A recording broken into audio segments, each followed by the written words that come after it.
niño diagnosticado con un resfriado en 1982. 30 años después, su radiografía cuenta una historia diferente. El polvo flotaba en el aire tibio de la tarde cuando la doctora Patricia Hernández abrió la última caja del archivo olvidado del Hospital San Vicente en Ciudad de México. Era un viernes de marzo de 2012, y el calor sofocante de la primavera temprana hacía que el sudor se acumulara en su frente mientras revisaba expedientes que habían permanecido ocultos durante décadas detrás de un muro falso descubierto durante las renovaciones. Sus dedos, manchados de polvo y tinta desteñida, se detuvieron en una carpeta de cartón azul. Ramírez Miguel, 10 años, marzo 1982. Había algo en esa carpeta que llamó su atención. Tal vez la forma en que estaba perfectamente sellada, como si alguien hubiera querido preservarla del paso del tiempo. Patricia abrió la carpeta con cuidado. Dentro había una radiografía de tórax en condiciones sorprendentemente buenas, como si el tiempo no la hubiera tocado. La colocó contra el negatoscopio y encendió la luz. Sus ojos, entrenados después de 15 años como radióloga, se detuvieron inmediatamente en algo que hizo que su corazón latiera más rápido. Allí, en el lóbulo superior del pulmón izquierdo, había una sombra, una masa densa, circular, con bordes irregulares, y alrededor de ella, un patrón de tejido que Patricia reconoció de inmediato: calcificaciones, tejido de granulación, la respuesta del cuerpo a algo que no debería estar ahí. Con manos temblorosas tomó el informe médico adjunto, escrito con letra apresurada en tinta azul que se había desvanecido con los años. Paciente masculino, 10 años. Fiebre 38.5, tos productiva, dolor torácico leve. Radiografía de tórax, infiltrado compatible con proceso infeccioso viral. Diagnóstico, resfriado común con complicaciones menores. Tratamiento, reposo, líquidos abundantes, paracetamol según necesidad. Alta médica, Dr. Rafael Salazar. Patricia sintió que el aire abandonaba sus pulmones. El doctor Salazar había cometido un error monumental que había permanecido oculto durante 30 años. Lo que él había interpretado como un simple infiltrado viral era, en realidad, algo completamente diferente. Patricia lo veía con absoluta claridad. Aquello no era una infección, era un cuerpo extraño, algo metálico, denso, que había estado alojado en el pulmón de ese niño durante... ¿cuánto tiempo? ¿Semanas? ¿Meses? Y lo más aterrador, si sus cálculos eran correctos, ese objeto seguía ahí, dentro del cuerpo de un hombre que ahora tendría 40 años. Patricia sacó su teléfono móvil con manos temblorosas y fotografió la radiografía desde múltiples ángulos. Luego marcó el número de su colega más cercano, el doctor Fernando Ruiz, neumólogo del Hospital General. Fernando, soy Patricia. Perdona que te llame tan tarde, pero necesito que veas algo. Es urgente. La voz de Fernando sonaba cansada. Patricia, son casi las 8 de la noche. ¿Qué puede ser tan urgente? Encontré una radiografía de 1982, un niño de 10 años. Fernando, el diagnóstico fue resfriado común, pero lo que veo aquí... Hizo una pausa, buscando las palabras correctas mientras miraba nuevamente la imagen. Creo que ese niño tenía un cuerpo extraño alojado en el pulmón. Algo metálico. Y si estoy en lo correcto, llevaba ahí el tiempo suficiente para que se formara tejido de granulación a su alrededor. El silencio al otro lado de la línea fue elocuente. Luego, la voz de Fernando sonó completamente despierta, con esa intensidad que solo aparecía cuando enfrentaban un caso verdaderamente extraordinario. ¿Estás completamente segura de lo que estás viendo? Patricia acercó su rostro a la radiografía, estudiando cada detalle bajo la luz brillante del negatoscopio. Tan segura como puedo estarlo mirando una placa de hace 30 años. La densidad es incorrecta para tejido pulmonar inflamado. La forma es demasiado definida, demasiado regular. Y estas calcificaciones alrededor... Fernando, esto es un cuerpo extraño encapsulado. Estoy casi segura. Envíame las imágenes, ahora mismo. Ya lo hago. Pero Fernando, hay más. Si tengo razón, este niño salió del hospital ese día con un objeto extraño en el pulmón y nadie lo supo. Nadie excepto su cuerpo, que pasó 30 años intentando protegerse, creando una cápsula a su alrededor. ¿Tienes el nombre del paciente? Patricia volvió a mirar el expediente, leyendo cuidadosamente la información escrita con tinta descolorida. Miguel Ramírez. Tenía 10 años en marzo de 1982, así que ahora tendría 40. Dirección de entonces, calle Morelos, 347, Colonia Centro. Madre, Rosa María Ramírez de González. ¿Y qué piensas hacer? Patricia miró por la ventana de su oficina. El cielo sobre Ciudad de México se teñía de naranja y púrpura mientras el sol se ocultaba detrás de los edificios. En el estacionamiento del hospital, una ambulancia acababa de llegar, sus luces rojas parpadeando en la penumbra creciente. La vida del hospital continuaba su ritmo frenético e incansable, indiferente a los secretos del pasado que ella acababa de descubrir en ese archivo olvidado. «Voy a encontrarlo», dijo finalmente, con una determinación que sorprendió incluso a ella misma. «Voy a encontrar a Miguel Ramírez, y voy a decirle la verdad sobre lo que realmente pasó aquella noche de marzo de 1982. Patricia, han pasado 30 años. Ese hombre podría estar muerto. O el objeto, si realmente existió, podría haber sido expulsado por el cuerpo, o podría haberse disuelto. O pudo haberle causado 30 años de problemas respiratorios sin que nadie supiera por qué. Interrumpió Patricia, su voz cargada de urgencia. Fernando, imagina vivir 30 años con algo dentro de ti. 30 años sufriendo síntomas inexplicables, visitando médicos que no encuentran nada malo, porque nadie está buscando lo correcto. 30 años sintiéndote enfermo mientras todos te dicen que estás bien. ¿Puedes imaginar esa tortura? Hubo un largo silencio. Luego Fernando suspiró. Tienes razón. Encuéntralo. Y cuando lo hagas, llámame. Voy a querer estar involucrado en este caso. Patricia colgó y volvió a mirar el expediente. La fotografía adjunta mostraba a un niño delgado con ojos grandes y asustados, cabello oscuro despeinado, vestido con una camiseta desgastada. Su madre, Rosa María, aparecía en el margen de la foto, solo su mano visible sosteniendo el hombro del niño. Patricia se preguntó qué había sido de ellos. ¿Seguían juntos? ¿Vivían aún en Ciudad de México? ¿Y ese niño asustado en la fotografía? ¿Qué clase de hombre se había convertido después de 30 años viviendo con un secreto en su pulmón? Afuera, la noche había caído completamente sobre la ciudad. Las luces de millones de ventanas parpadeaban como estrellas terrestres en el horizonte urbano. En algún lugar, entre esos millones de personas, estaba Miguel Ramírez, y Patricia Hernández estaba decidida a encontrarlo. Porque 30 años era demasiado tiempo para vivir con una mentira. 30 años era demasiado tiempo para sufrir sin respuestas, y 30 años era demasiado tiempo para que un error médico permaneciera oculto en los archivos polvorientos de un hospital.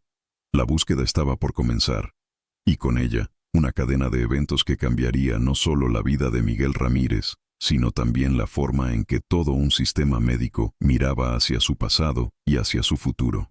Patricia apagó las luces de su oficina, pero guardó el expediente en su bolso. Esa noche no podría dormir sin antes comenzar la búsqueda del hombre cuya radiografía había estado esperando 30 años para contar su verdadera historia. ¿Qué reveló realmente aquella radiografía de 1982? ¿Logró la doctora Hernández encontrar a Miguel después de 30 años? ¿Y qué había pasado con aquel niño de 10 años que salió del hospital sin saber que cargaba un secreto que cambiaría su vida para siempre? La respuesta a estas preguntas desentrañaría no solo un misterio médico, sino también una historia de sufrimiento silencioso, errores humanos y la incansable búsqueda de la verdad. El sábado por la mañana Patricia llegó a su oficina antes del amanecer. No había podido dormir. Su mente giraba una y otra vez alrededor de la imagen de aquella radiografía y del niño de la fotografía. Preparó café fuerte en la pequeña cafetera de su escritorio y abrió su laptop, lista para comenzar la búsqueda más importante de su carrera. Ciudad de México tenía más de 20 millones de habitantes. Encontrar a un hombre llamado Miguel Ramírez, uno de los nombres más comunes en el país, sería como buscar una aguja en un pajar. Pero Patricia no era el tipo de persona que se rendía fácilmente. Comenzó con lo básico, la dirección del expediente, calle Morelos, 347, Colonia Centro. Patricia conocía bien esa zona, el corazón histórico de la ciudad, donde los edificios coloniales se mezclaban con construcciones modernas en un caos arquitectónico que contaba siglos de historia. Buscó la dirección en Google Maps. El edificio aún existía, ahora convertido en un local comercial en la planta baja, con departamentos en los pisos superiores. Las fotos de Street View mostraban un edificio de 3 pisos con fachada de cantera desgastada por el tiempo y la contaminación. El teléfono registrado en el expediente era inútil, un número de 7 dígitos del sistema antiguo que ya no existía. Patricia necesitaba ayuda. Recordó que su asistente, María, tenía una prima que trabajaba en el registro civil. Decidió esperar hasta el lunes para contactarla, pero mientras tanto, podía explorar otras vías. Pasó las siguientes horas navegando en redes sociales, directorios telefónicos, bases de datos públicas. Facebook le mostró 17 perfiles de Miguel Ramírez de aproximadamente 40 años en Ciudad de México. Uno era dentista con consultorio en Polanco, otro ingeniero civil. Había un profesor de secundaria, 2 taxistas, un vendedor de autos usados en Tlalpan. Ninguno parecía ser el correcto, o al menos no había forma de confirmarlo sin más información. Patricia se frotó los ojos cansados. El sol había salido completamente, y los rayos de luz entraban por la ventana de su oficina, iluminando las partículas de polvo que flotaban en el aire. Tomó otro sorbo de café, ya frío, y miró nuevamente la fotografía del expediente. Ese niño de ojos grandes y asustados tenía que estar en algún lugar. El lunes por la mañana, apenas llegó María a trabajar, Patricia la interceptó. «María, ¿tu prima Guadalupe todavía trabaja en el registro civil?» María, una mujer menuda de 50 años con el cabello teñido de caoba y una sonrisa perpetua, asintió mientras dejaba su bolsa en el escritorio. «Sí, doctora, lleva ahí como 20 años ya». «¿Necesita algo?» «Necesito rastrear a alguien, un paciente de 1982. Es urgente. Es por razones médicas». María sacó su teléfono de inmediato. «Le paso el número de Lupita ahorita mismo. Ella es muy eficiente, aunque medio estricta con los procedimientos». Patricia llamó a Guadalupe esa misma mañana. Después de explicar la situación, omitiendo algunos detalles por privacidad, y después de escuchar las advertencias habituales sobre procedimientos y confidencialidad, Guadalupe aceptó ayudar. «Déjeme buscar en el sistema. Miguel Ramírez, nacido en 1972. Hay varios. Le voy a dar 3 direcciones de los que coinciden con la edad y que tienen madre registrada como Rosa María». El corazón de Patricia latió más rápido mientras anotaba la información. La primera dirección correspondía a un Miguel Ramírez que había fallecido en un accidente automovilístico en 2005. Patricia sintió un nudo en el estómago al leer el certificado de defunción que Guadalupe le envió por correo electrónico. 7 años atrás. ¿Y si su Miguel Ramírez también había muerto? ¿Y si ese objeto extraño en el pulmón había causado complicaciones fatales? ¿Y si estaba buscando a un fantasma? La segunda dirección era de un Miguel Ramírez que ahora vivía en Monterrey, en el norte del país. Su madre se llamaba Carmen, no Rosa María, no era él. La tercera dirección era en la colonia Roma Norte, una de las zonas más bohemias y renovadas de la ciudad. Miguel Ramírez, 40 años, soltero. Trabajaba como mecánico en un taller de autos. Nombre de la madre, Rosa María Ramírez. Patricia sintió una descarga de adrenalina recorrer su cuerpo. Este tenía que ser él. Eran casi las 6 de la tarde del lunes cuando Patricia terminó su turno en el hospital.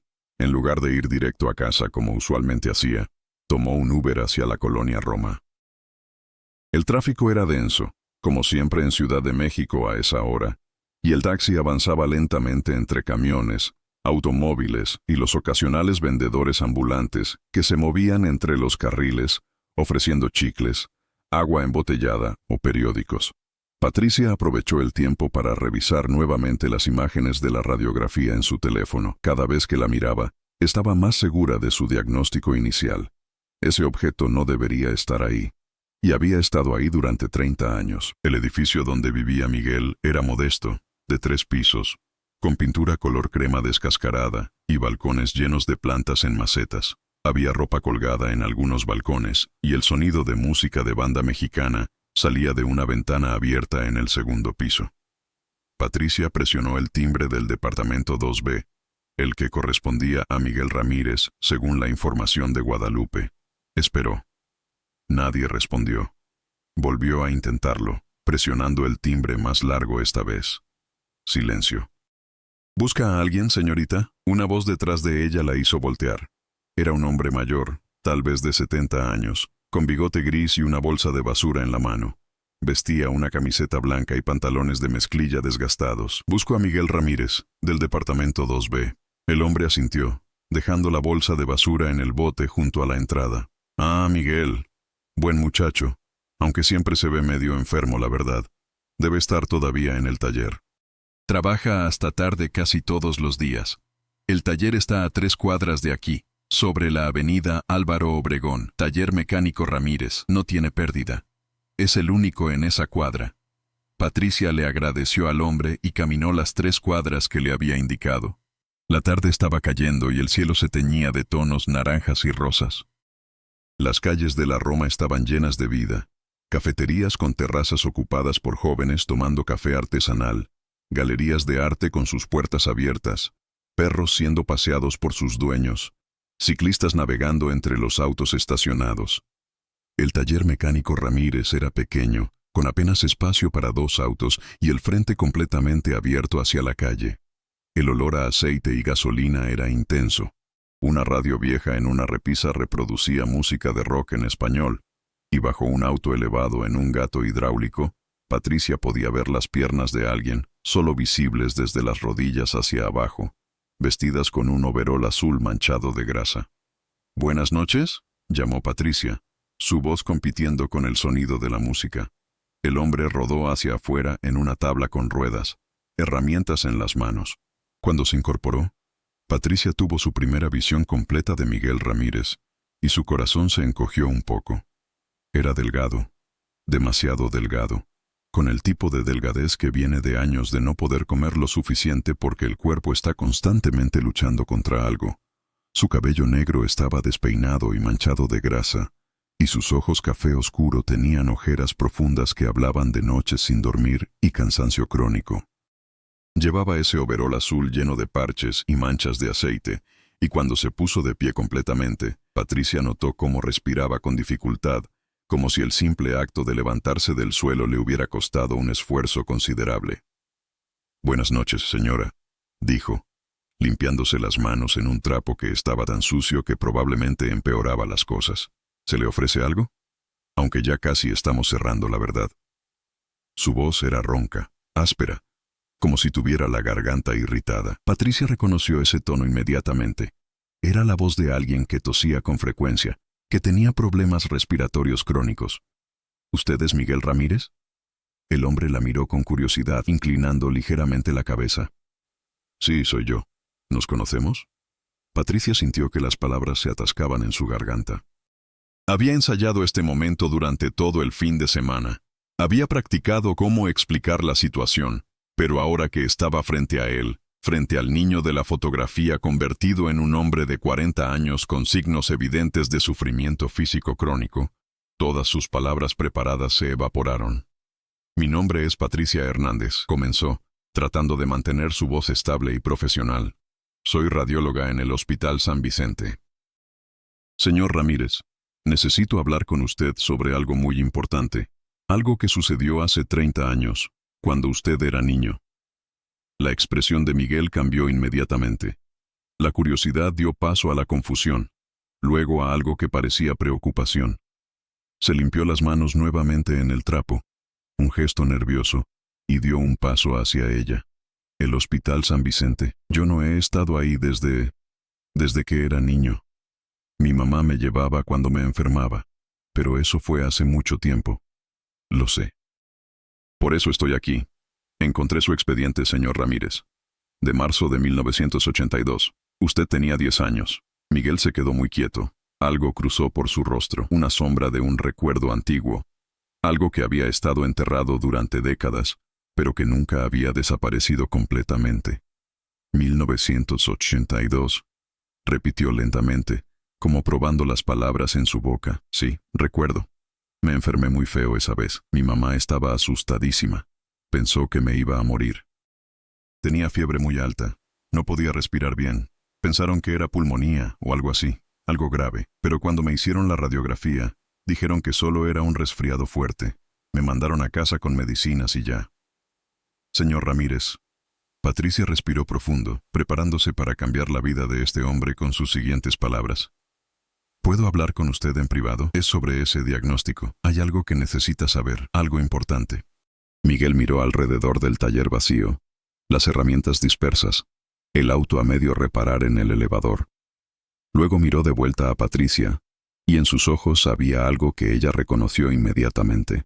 Era la mirada de alguien que había estado esperando respuestas durante mucho tiempo, aunque no supiera exactamente qué preguntas hacer. «Está bien», dijo finalmente, señalando hacia el fondo del taller. «Hay una oficina atrás, podemos hablar ahí». La oficina era pequeña y desordenada, con un escritorio cubierto de facturas, tazas de café viejas con residuos secos en el fondo, herramientas que probablemente se habían extraviado del taller principal.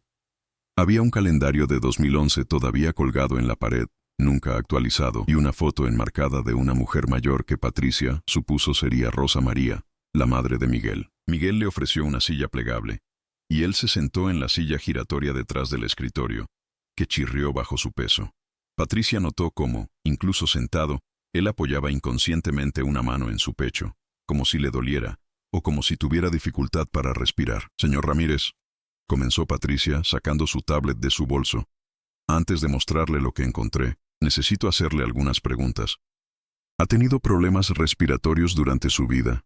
Tos crónica, dificultad para respirar, dolor en el pecho, ese tipo de cosas?» Miguel se rió, pero no había humor en el sonido. Era una risa amarga, cansada, la risa de alguien que había escuchado esa pregunta muchas veces antes. «Doctora, he tenido esos síntomas desde que tengo memoria. Desde niño siempre estaba enfermo, siempre tosiendo, siempre cansado. He ido a 1000 médicos a lo largo de mi vida. Clínicos generales, neumólogos, alergólogos, hasta un naturista una vez porque ya estaba desesperado. Todos me dicen lo mismo, que es asma, que son alergias, que es por fumar aunque dejé de fumar hace 10 años. Me han hecho estudios, radiografías, espirometrías, análisis de sangre, y ¿sabe qué me dicen siempre? Que no encuentran nada realmente malo, que estoy bien, que tal vez es estrés o ansiedad, o que necesito hacer más ejercicio. Pero el ejercicio me mata, doctora. No puedo correr ni 2 cuadras sin sentir que me voy a desmayar». Hizo una pausa, su mano todavía presionada contra su pecho, y Patricia pudo ver la frustración acumulada de 30 años en sus ojos. «Ya me acostumbré a vivir así, a no poder respirar bien, a estar siempre cansado. Es mi vida, ¿sabe? Es lo que es».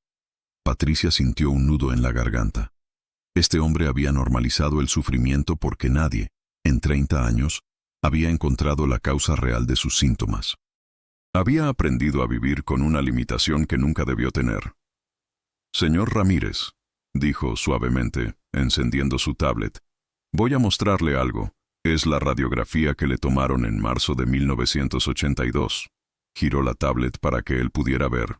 La imagen brillaba en la pantalla, ese fantasma de hace 30 años, esa prueba de un error que había definido toda una vida.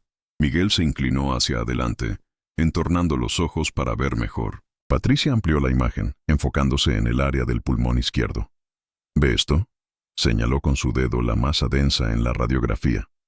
«Aquí, en el lóbulo superior del pulmón izquierdo. El doctor que lo atendió en 1982 interpretó esto como inflamación por una infección viral.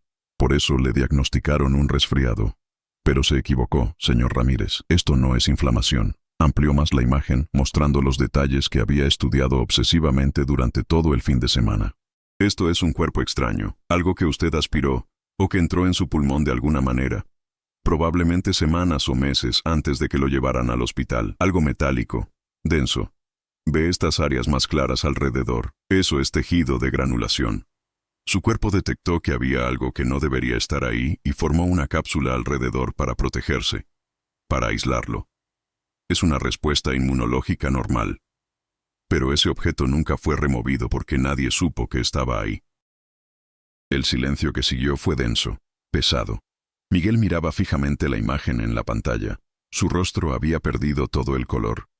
Su mano, todavía presionada contra su pecho, comenzó a temblar ligeramente. «Está diciéndome...»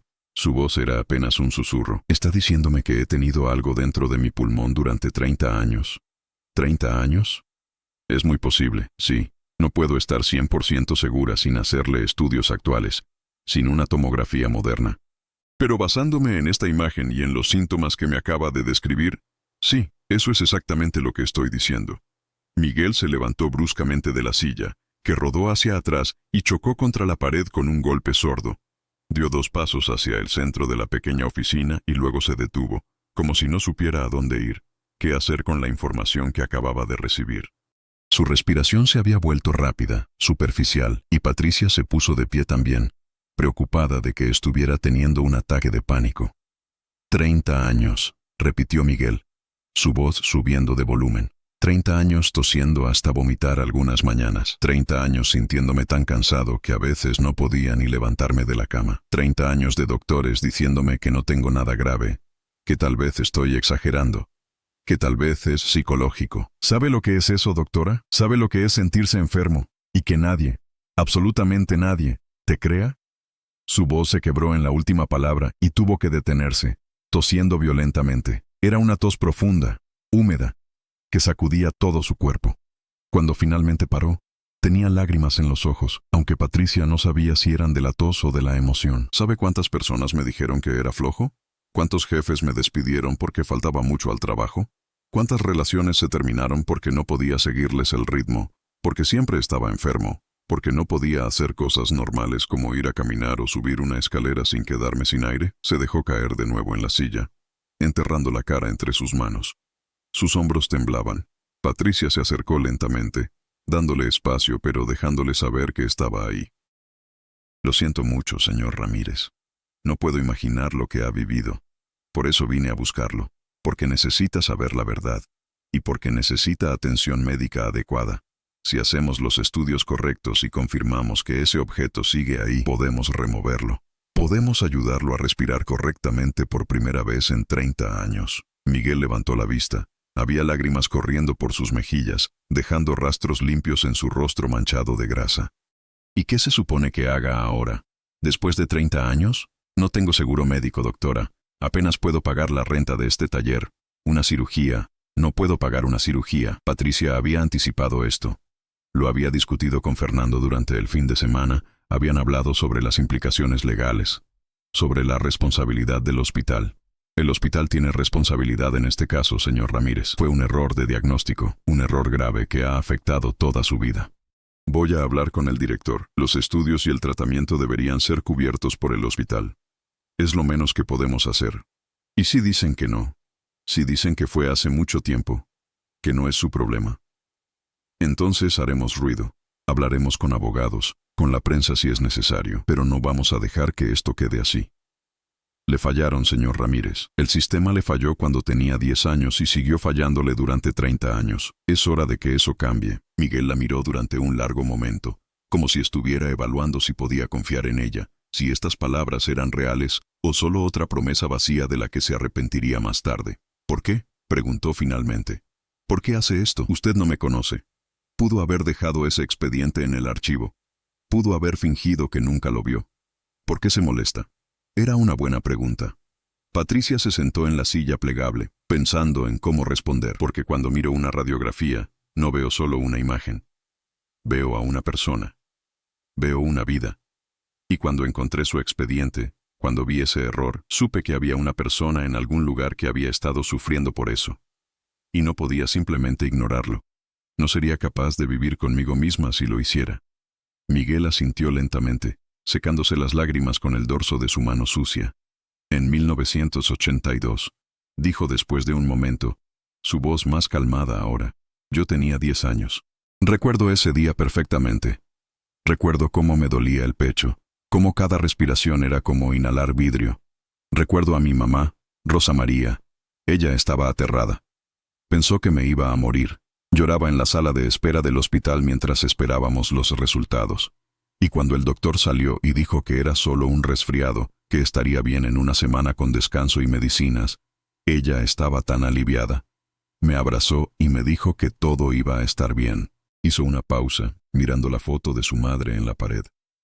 Pero nunca estuve bien después de eso, doctora. Nunca. Y durante 30 años me he preguntado qué estaba mal conmigo. ¿Por qué no podía ser normal como los demás? ¿Por qué mi cuerpo no funcionaba bien? Ahora finalmente sé. Y no sé si eso me hace sentir mejor o peor. Patricia entendía perfectamente. A veces, la verdad era un regalo. Otras veces, era una carga. Señor Ramírez, sé que esto es abrumador. Es mucha información y mucha emoción de golpe. Pero no está solo en esto. Voy a ayudarlo. Vamos a hacer los estudios necesarios. Vamos a averiguar exactamente qué está pasando. Y vamos a tratarlo. ¿De acuerdo? Miguel respiró profundamente, o tan profundamente como sus pulmones comprometidos se lo permitían. ¿Recuerda algo de esa época?, preguntó Patricia. ¿Antes de enfermarse en marzo del 82? ¿Algún accidente? ¿Algo que aspiró? ¿Algún juego peligroso? Miguel frunció el ceño, pensando.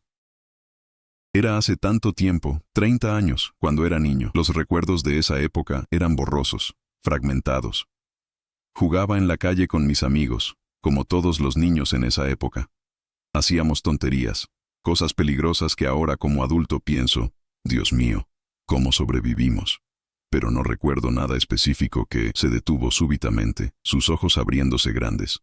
¿Qué?, preguntó Patricia, inclinándose hacia adelante. Espere, sí hay algo. No sé si tiene que ver, pero...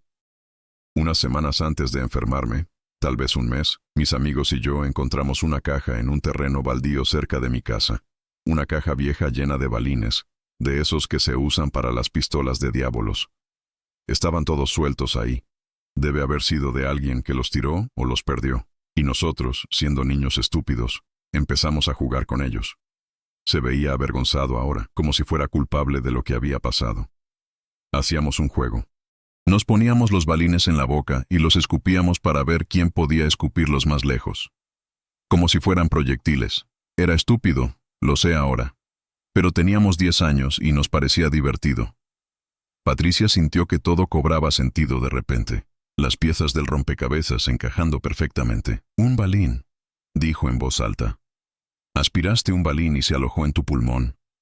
Miguel la miró, horrorizado. ¿Cree que es eso? ¿Cree que un juego estúpido de niño? Encaja perfectamente, interrumpió Patricia, su mente ya analizando las implicaciones médicas. El tamaño sería correcto, alrededor de 4 o 5 milímetros de diámetro. La densidad metálica explicaría lo que veo en la radiografía. Y el hecho de que tu cuerpo formara tejido de granulación alrededor es exactamente lo que haría con un cuerpo extraño que no puede expulsar. Miguel, un balín de plomo en el pulmón causaría exactamente los síntomas que has tenido: infecciones recurrentes, tos crónica, dificultad respiratoria, cansancio porque tu capacidad pulmonar está comprometida. Miguel se cubrió la cara con las manos nuevamente. Un juego estúpido, murmuró. Un juego estúpido de niño me arruinó la vida. No, dijo Patricia firmemente, no te culpes por esto. Eras un niño haciendo cosas de niños. El error no fue tuyo. El error fue del sistema médico que no detectó el problema cuando tu madre te llevó al hospital. Ese doctor debió haber mirado más cuidadosamente. Debió haber considerado otras posibilidades. Debió haber pedido más estudios. Pero no lo hizo. Y tú pagaste el precio de su error, no del tuyo. La música en el taller principal había parado y ahora solo se escuchaban los sonidos distantes de la ciudad. Autos pasando, alguien gritando algo en la calle, el ladrido de un perro en algún lugar cercano. Señor Ramírez, Miguel, dijo Patricia suavemente. Voy a necesitar que vengas al hospital mañana si es posible. Voy a programar una tomografía computarizada de emergencia. Necesitamos imágenes actuales para ver exactamente qué está pasando ahí dentro. ¿Puedes hacerlo? Miguel asintió lentamente, todavía procesando todo lo que acababa de aprender. Sí. Puedo cerrar el taller mañana. Tengo un cliente que va a estar enojado porque le prometí su auto, pero... Esto es más importante, ¿verdad? Mucho más importante. Patricia sacó una tarjeta de su bolso y se la entregó a Miguel. Tenía su nombre, su título y sus números de teléfono del hospital y personal. Este es mi celular, dijo señalando el número. Llámame a cualquier hora si tienes preguntas, si te sientes mal, si necesitas cualquier cosa. ¿De acuerdo? Miguel tomó la tarjeta con dedos temblorosos, manchados de grasa de motor, y la miró como si fuera algo precioso. Doctora Hernández. Patricia, no sé cómo agradecerle por encontrarme, por decirme la verdad, por verme, por hacerme visible después de 30 años de sentirme invisible. Patricia sintió lágrimas picando en sus propios ojos ahora. No tienes que agradecerme nada todavía. Apenas estamos comenzando. Pero te prometo, Miguel, vamos a llegar al fondo de esto, vamos a arreglarlo. Ya basta de sufrir. Se despidieron con un apretón de manos que se convirtió en un abrazo breve pero significativo. Cuando Patricia salió del taller hacia la noche que había caído completamente sobre la colonia Roma, se sintió agotada pero también extrañamente energizada. Había encontrado a Miguel Ramírez. Había visto el sufrimiento en sus ojos, había escuchado la frustración de 30 años en su voz. Y ahora tenía una misión: ayudarlo. Mientras el Uber la llevaba de regreso a casa a través del tráfico nocturno de la ciudad, Patricia miró por la ventana las luces de millones de ventanas, cada una representando una vida, una historia, y se preguntó cuántas otras personas estaban ahí afuera, sufriendo en silencio, con errores médicos no detectados, con síntomas ignorados, con dolor no creído. Miguel Ramírez no sería uno de ellos por más tiempo. Ella se encargaría de eso. El martes por la mañana, Miguel llegó al Hospital San Vicente a las 8 en punto. Patricia lo esperaba en la entrada principal, y cuando lo vio bajar de un taxi viejo y desgastado, notó que se había cambiado de ropa. Ya no llevaba el overol de mecánico, sino unos jeans limpios y una camisa a cuadros azul que se veía como si la hubiera planchado especialmente para la ocasión. Su cabello estaba peinado hacia atrás con gomina, y aunque todavía se veía pálido y cansado, había algo diferente en él. Una mezcla de esperanza y miedo en sus ojos. «Buenos días, Miguel», lo saludó Patricia, notando cómo él miraba el edificio del hospital con una expresión que mezclaba recuerdos antiguos y aprensión presente. «Buenos días, doctora. No he estado aquí desde que era niño. Se ve diferente, más grande. Han construido 2 salas nuevas desde los 80. Ven, vamos directo al departamento de radiología, ya tengo todo preparado». Mientras caminaban por los pasillos del hospital, con sus pisos de linóleo brillante y ese olor característico a desinfectante y medicinas, Patricia notó cómo Miguel respiraba con dificultad después de subir un solo tramo de escaleras. Se detuvo a mitad del segundo tramo, apoyándose contra la pared, su mano presionada contra el pecho. «¿Estás bien?», preguntó Patricia, aunque ya conocía la respuesta. «Sí, solo necesito un segundo. Las escaleras siempre me matan. Por eso vivo en un primer piso y tengo el taller todo en una sola planta. Miguel, ¿siempre te cansas así al hacer ejercicio físico?» «Siempre. Toda mi vida. No puedo correr más de 50 metros sin sentir que me voy a desmayar. No puedo subir más de 2 pisos sin tener que parar. Intenté hacer ejercicio una vez, hace como 5 años, porque un doctor me dijo que necesitaba estar en mejor forma. Pero cada vez que lo intentaba, me sentía peor, no mejor. Así que me rendí». Patricia hizo una nota mental de todos estos detalles. Eran consistentes con alguien que había tenido capacidad pulmonar comprometida durante décadas.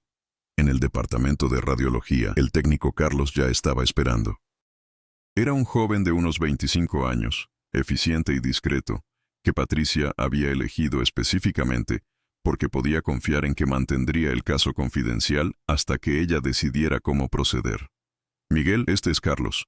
Va a realizar tu tomografía. Es un procedimiento sencillo. No duele. Solo tienes que quedarte quieto mientras la máquina toma las imágenes. Vamos a usar contraste intravenoso para ver mejor los vasos sanguíneos y los tejidos». Miguel asintió, claramente nervioso. Se cambió a una bata del hospital en el vestidor y siguió a Carlos a la sala donde estaba el tomógrafo, una máquina grande y blanca, con un anillo en el centro que parecía una dona gigante. «¿Alguna vez has tenido alergias a los medios de contraste?», preguntó Carlos mientras preparaba la línea intravenosa. «No lo sé. Nunca me han hecho este tipo de estudio». «Está bien. Si sientes algo raro, cualquier picazón o dificultad para respirar diferente a lo normal, me dices de inmediato. ¿De acuerdo?». Miguel se recostó en la camilla del tomógrafo y Patricia observó desde la sala de control, a través del vidrio. Podía verlo acostado ahí, los ojos cerrados, las manos apretadas en puños a los lados de su cuerpo. Se veía pequeño, vulnerable, exactamente como ese niño de 10 años en la fotografía del expediente de 1982. «¿Lista, doctora?», preguntó Carlos, sus manos sobre los controles. «Lista. Comencemos». La máquina cobró vida con un zumbido suave. El anillo comenzó a girar alrededor de Miguel, tomando cientos de imágenes transversales de su tórax. En la pantalla frente a Patricia, las imágenes comenzaron a aparecer, capa por capa, revelando el interior del cuerpo de Miguel con una claridad que era imposible en 1982. Y ahí, tan claro como si alguien lo hubiera dibujado con un marcador brillante, estaba el objeto. «Dios mío», murmuró Carlos, inclinándose hacia la pantalla. «Doctora, ¿está viendo esto?» Patricia se había quedado sin palabras. Había teorizado, había supuesto, pero verlo confirmado con tal claridad era otra cosa completamente diferente. Ahí, en el lóbulo superior del pulmón izquierdo de Miguel, había un objeto perfectamente esférico, brillante y denso en las imágenes, de aproximadamente 5 milímetros de diámetro. Un balín, exactamente como Miguel había sugerido. Pero eso no era todo, ni siquiera lo peor. Alrededor del balín había una cápsula gruesa de tejido fibrótico, blanca y densa en las imágenes, que medía casi 2 centímetros de diámetro total. 30 años de tejido cicatricial, de células inmunológicas intentando desesperadamente contener este invasor que no podían eliminar. Y alrededor de esa cápsula, el tejido pulmonar mostraba signos de daño crónico extenso, áreas de bronquiectasias donde los bronquios se habían dilatado anormalmente, debido a infecciones recurrentes, zonas de fibrosis donde el tejido pulmonar sano había sido reemplazado por tejido cicatricial inútil, áreas de atelectasia donde partes del pulmón se habían colapsado parcialmente. El pulmón izquierdo de Miguel era significativamente más pequeño que el derecho, atrofiado por décadas de función comprometida. Era como si hubiera estado viviendo efectivamente con solo un pulmón y medio durante toda su vida adulta. «Carlos», dijo Patricia con voz tensa, «toma algunas imágenes adicionales del lado derecho también. Quiero asegurarme de que ese pulmón esté compensando adecuadamente». Las imágenes del pulmón derecho mostraron, afortunadamente, un órgano relativamente saludable. Había algunos signos de estrés, pequeñas áreas de enfisema temprano probablemente causadas por el sobreesfuerzo de tener que hacer el trabajo de 2 pulmones, pero en general, estaba funcionando bien. Era lo único que había mantenido a Miguel vivo y relativamente funcional durante 3 décadas. Cuando el estudio terminó, Miguel volvió a vestirse y se reunió con Patricia en su oficina. Ella ya había impreso algunas de las imágenes más relevantes y las tenía dispuestas sobre su escritorio como evidencia de un crimen, que en cierto sentido, lo eran.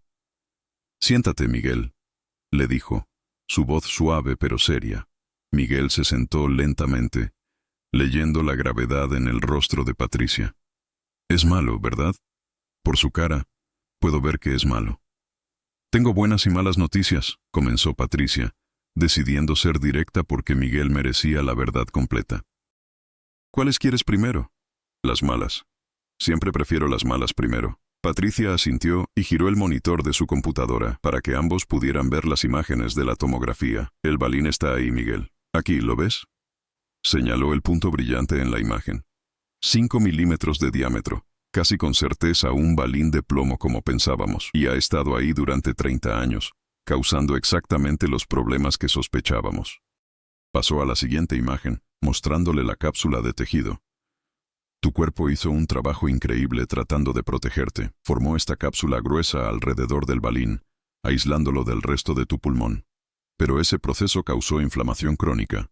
Y esa inflamación, durante 30 años, causó todo este daño». Mostró las siguientes imágenes, explicando cada anomalía. Las bronquiectasias, la fibrosis, la atrofia del pulmón. Tu pulmón izquierdo está significativamente dañado, Miguel. Partes de él ya no funcionan correctamente. Has estado viviendo efectivamente con capacidad pulmonar reducida durante toda tu vida adulta. Por eso te cansas tan fácilmente. Por eso no puedes hacer ejercicio. Por eso has tenido infecciones respiratorias recurrentes. Miguel miraba las imágenes con una expresión que mezclaba horror y una extraña forma de validación. Finalmente había pruebas visuales de lo que había estado sintiendo durante 30 años. «¿Y las buenas noticias?», preguntó con voz ronca. «Las buenas noticias son varias. Primero, tu pulmón derecho está compensando bastante bien. Está trabajando más duro de lo que debería, pero está saludable. Segundo, el balín está encapsulado, lo que significa que el riesgo inmediato es relativamente bajo. No va a matarte mañana. Y tercero, y más importante, esto es operable. Podemos removerlo. Miguel levantó la vista bruscamente. ¿Pueden sacarlo? ¿Después de 30 años? Sí. No va a ser fácil, y la recuperación va a tomar tiempo, pero sí, podemos sacarlo. Voy a referirte con el mejor cirujano torácico que conozco, el doctor Arturo Castillo. Él va a revisar estas imágenes y va a diseñar un plan quirúrgico. ¿Qué tan complicada sería la cirugía? Patricia eligió sus palabras cuidadosamente, queriendo ser honesta, pero no asustarlo innecesariamente. Va a ser una cirugía mayor. Probablemente van a tener que hacer una lobectomía parcial. Eso significa remover parte del lóbulo superior de tu pulmón izquierdo. El tejido alrededor del balín está demasiado dañado para salvarlo, pero tu pulmón derecho debería poder compensar, y la parte restante de tu pulmón izquierdo también debería recuperar algo de función una vez que removamos la fuente de inflamación crónica. ¿Cuánto tiempo estaría en el hospital? Probablemente una semana, tal vez un poco más. Y la recuperación completa tomaría entre 6 y 8 semanas. Las primeras 2 semanas serían las más difíciles, con dolor significativo y restricciones de movimiento. Pero Miguel, después de eso, deberías poder respirar mejor de lo que has podido en toda tu vida. Miguel se quedó en silencio por un largo momento, procesando toda esta información. Luego hizo la pregunta que Patricia había estado esperando. Doctora, no tengo dinero para esto, no tengo seguro médico. Una cirugía así debe costar, no sé, cientos de miles de pesos. No puedo pagarlo. No vas a tener que pagarlo, dijo Patricia firmemente.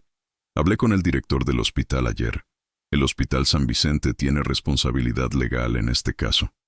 Fue nuestro error en 1982, y somos nosotros quienes tenemos que corregirlo. Van a cubrir todos los costos, los estudios, la cirugía, el tiempo de hospitalización, la rehabilitación posterior, todo.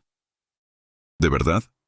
Miguel sonaba escéptico, como alguien que había aprendido a no confiar en promesas demasiado buenas para ser verdad. De verdad. Tengo el compromiso por escrito del director. Ahora, hay algunas complicaciones políticas que tenemos que navegar, pero en términos de tu tratamiento, está asegurado. Miguel cerró los ojos, y Patricia vio lágrimas escurriéndose por debajo de sus párpados cerrados. No puedo creer que esto esté pasando. Después de tantos años, después de tanto sufrimiento, finalmente alguien me cree, alguien ve que no estaba inventando, que no estaba exagerando. Nunca estuviste inventando, Miguel. Tu cuerpo te estaba diciendo la verdad todo este tiempo. Solo que nadie estaba escuchando correctamente. Patricia le dio un momento para recomponerse. Luego continuó. Hay algo más que quiero investigar, Miguel. Quiero encontrar al doctor que te atendió en 1982, el doctor Rafael Salazar. Quiero hablar con él sobre lo que pasó esa noche. Entender las circunstancias del error. Miguel abrió los ojos, sorprendido. ¿Para qué? ¿Para culparlo? ¿Para hacerlo sentir mal? No para culparlo. Para entender. Para aprender. Los errores médicos no ocurren en el vacío, Miguel. Hay sistemas, presiones, fatiga, limitaciones tecnológicas. Entender lo que salió mal en tu caso puede ayudarnos a prevenir que le pase a otros. ¿Y si él no quiere hablar? Han pasado 30 años. Probablemente ni siquiera me recuerde. Tal vez no. Pero creo que vale la pena intentarlo. Y Miguel, si estás dispuesto, creo que podría ser útil para ti también. Ver al hombre que cometió el error, entender que era un ser humano que probablemente estaba haciendo lo mejor que podía con los recursos que tenía. A veces eso ayuda con el proceso de sanación emocional. Miguel consideró esto, frotándose el rostro cansado con las manos. Está bien. Si logra encontrarlo, hablaré con él. Pero después de la cirugía, ahora mismo tengo demasiado en la cabeza como para procesar más emociones. Entendido. Voy a programar tu consulta con el doctor Castillo para pasado mañana. Mientras tanto, quiero que descanses, que comas bien, que te prepares mental y físicamente para lo que viene. Doctora Hernández, Patricia. Miguel se inclinó hacia adelante, sus ojos encontrándose con los de ella. ¿Por qué está haciendo todo esto por mí? No es solo su trabajo. Esto es más que eso. Está invirtiendo tiempo personal, luchando con la administración del hospital, yendo más allá de lo que cualquier médico haría normalmente. ¿Por qué? Patricia había reflexionado sobre esta pregunta desde que encontró el expediente. Había muchas respuestas, algunas profesionales, otras personales.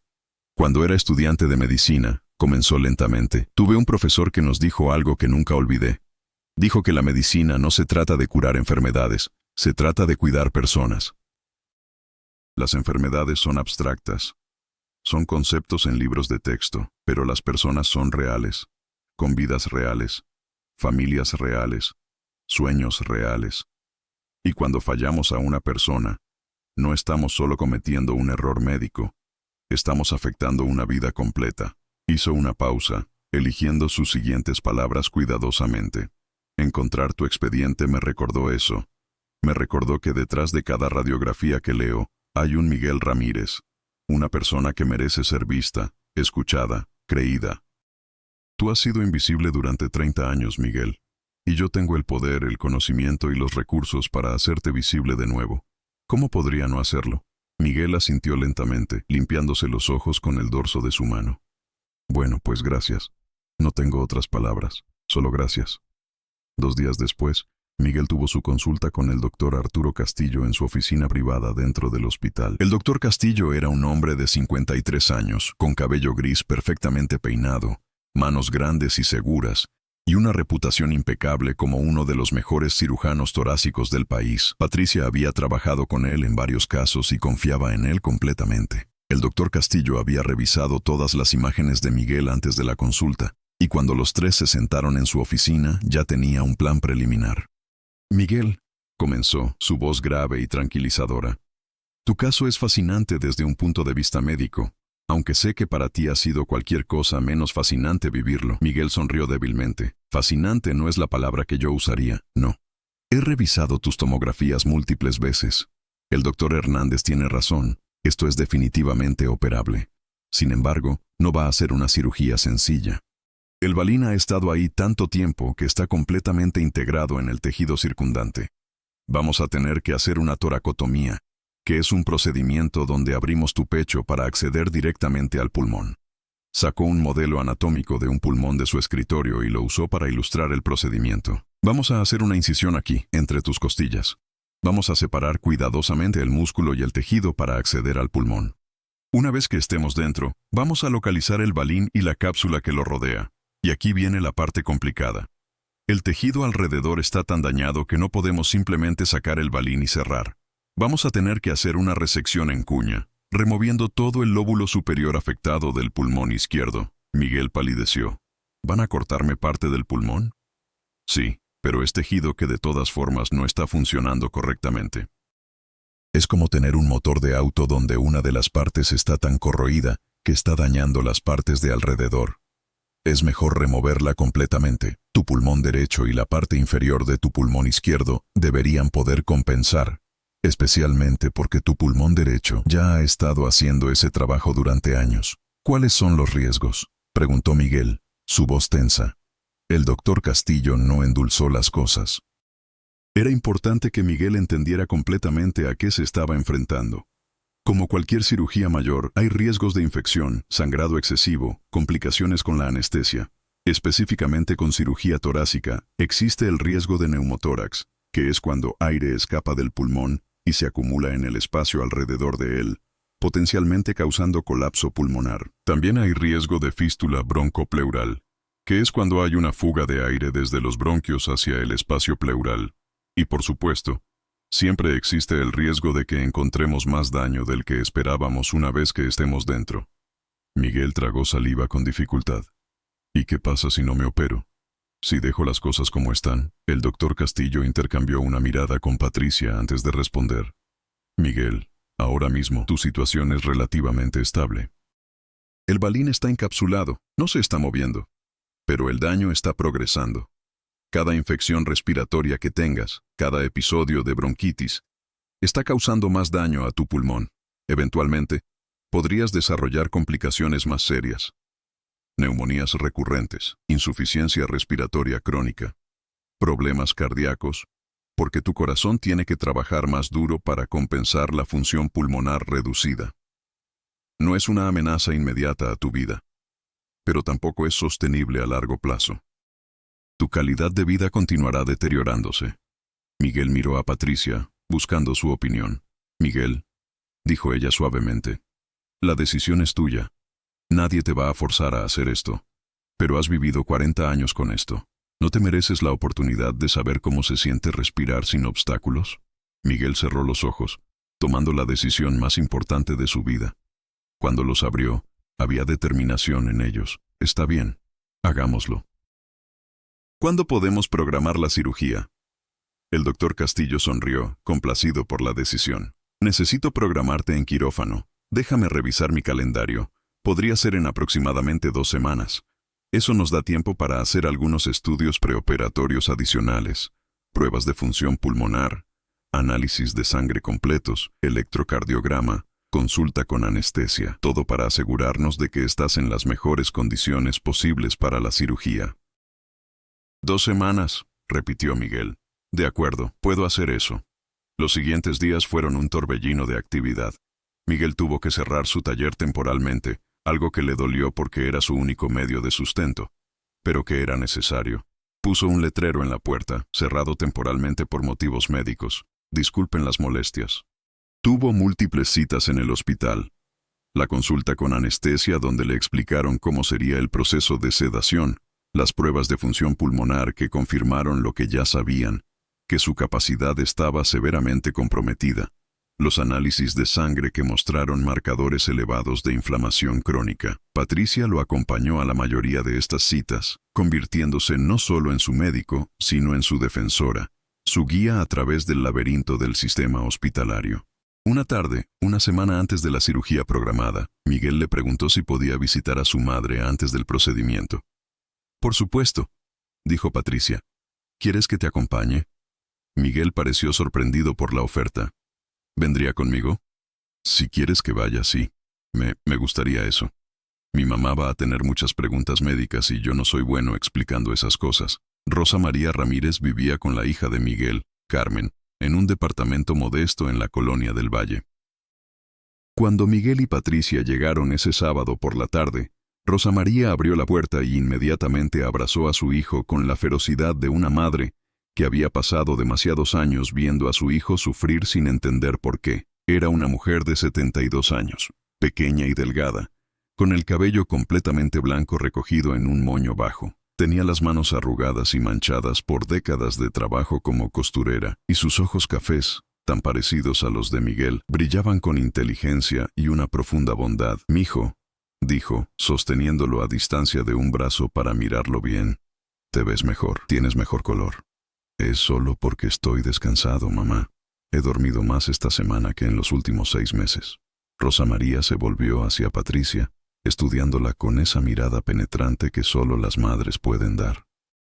«Usted debe ser la doctora Hernández. Miguel me ha contado todo por teléfono. Pase, pase por favor».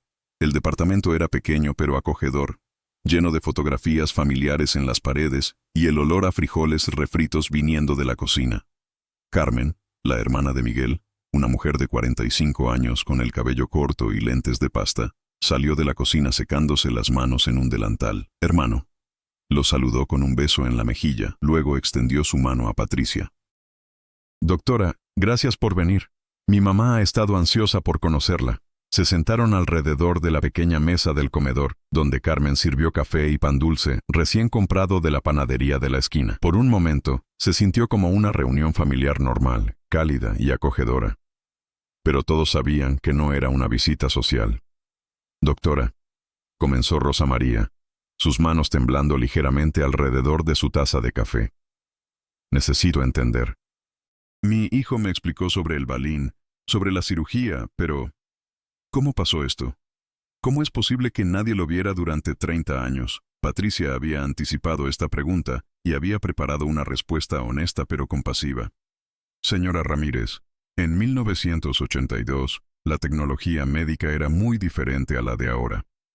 Las máquinas de rayos X eran menos precisas, las imágenes eran más difíciles de leer. Y el doctor que atendió a Miguel esa noche.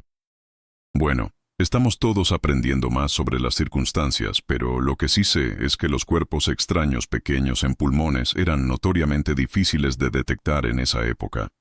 «Pero usted lo vio», señaló Rosa María. «En esa radiografía vieja de 1982, usted lo vio». «Lo vi porque tengo 30 años más de entrenamiento que ese doctor». 30 años de avances en cómo leer imágenes médicas. Y lo más importante, lo vi porque ya estaba buscando algo.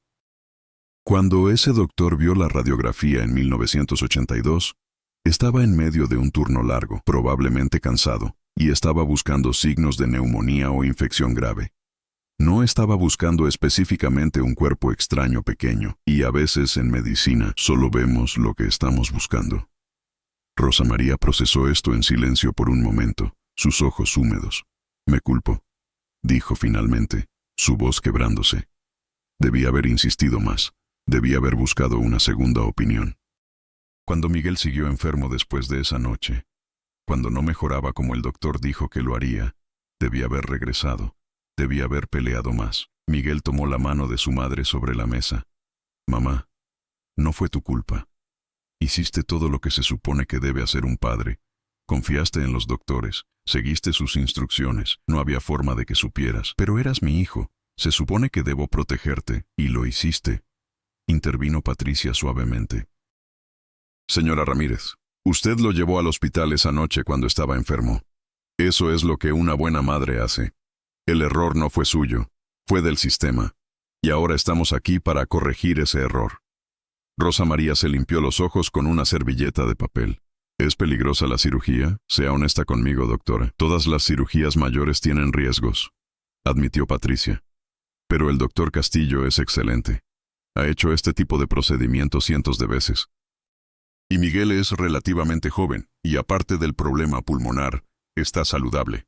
Tiene buenas probabilidades. Y después de la cirugía, estará bien. La recuperación tomará tiempo. Será dolorosa al principio. Pero sí, señora Ramírez, creemos que después de esto, Miguel finalmente podrá respirar correctamente. Podrá hacer cosas que nunca pudo hacer antes». Carmen, que había estado escuchando en silencio, habló por primera vez. «Miguel, ¿recuerdas cuando intentaste jugar fútbol conmigo cuando tenías 16? ¿Y colapsaste después de correr como 30 metros? Miguel asintió, sonriendo tristemente ante el recuerdo. «Pensé que eras dramático, pensé que solo eras flojo, y te dije cosas horribles, como que necesitabas esforzarte más, que eras débil. Lo siento tanto, hermano. No sabías, Carmen. Nadie sabía. Pero debí haberte creído cuando decías que no podías. Debí haber estado de tu lado. Estás de mi lado ahora. Eso es lo que importa». Pasaron las siguientes horas hablando, compartiendo recuerdos, algunos felices, otros dolorosos. Rosa María contó historias de Miguel cuando era niño, siempre enfermo, siempre luchando, pero nunca quejándose realmente. Carmen compartió su culpa por no haber entendido, por haber pensado que su hermano simplemente no se esforzaba lo suficiente. Y Miguel, por primera vez en su vida, pudo hablar abiertamente sobre el sufrimiento de 30 años. Sobre la vergüenza de no poder mantener un trabajo, de perder relaciones, de ser visto como flojo o débil. Sobre la frustración de visitar doctor tras doctor sin nunca obtener respuestas. Sobre la soledad de sentirse enfermo en un cuerpo que todos los demás decían que estaba bien. Patricia escuchó todo esto, tomando notas mentales, entendiendo cada vez más profundamente el impacto que ese error de 1982 había tenido no solo en la salud física de Miguel, sino en toda su identidad, sus relaciones, su sentido de autoestima. Cuando finalmente se despidieron al anochecer, Rosa María abrazó a Patricia. «Gracias por encontrar a mi hijo», susurró en su oído. «Por 30 años he estado viendo sufrir y no sabía cómo ayudarlo. Usted le dio respuestas, le dio esperanza. Gracias». En el taxi de regreso a casa, Miguel estaba inusualmente callado. Patricia le dio espacio, mirando por la ventana mientras el taxi navegaba por las calles iluminadas de la ciudad. «Mi mamá estuvo llorando en el baño antes de que nos fuéramos», dijo Miguel finalmente. «Carmen me lo dijo. Ha cargado con culpa durante 30 años, pensando que de alguna manera falló como madre». «El error médico no solo te afectó a ti», observó Patricia. «Afectó a toda tu familia, lo sé. Y eso es casi más difícil de procesar que mi propio sufrimiento, que por el error de un doctor, por un balín estúpido que aspiré jugando, toda mi familia ha sufrido. Pero ahora tienen respuestas, y pronto tendrán resolución. ¿Y si algo sale mal en la cirugía? ¿Y si no me despierto? Era la primera vez que Miguel expresaba este miedo en voz alta.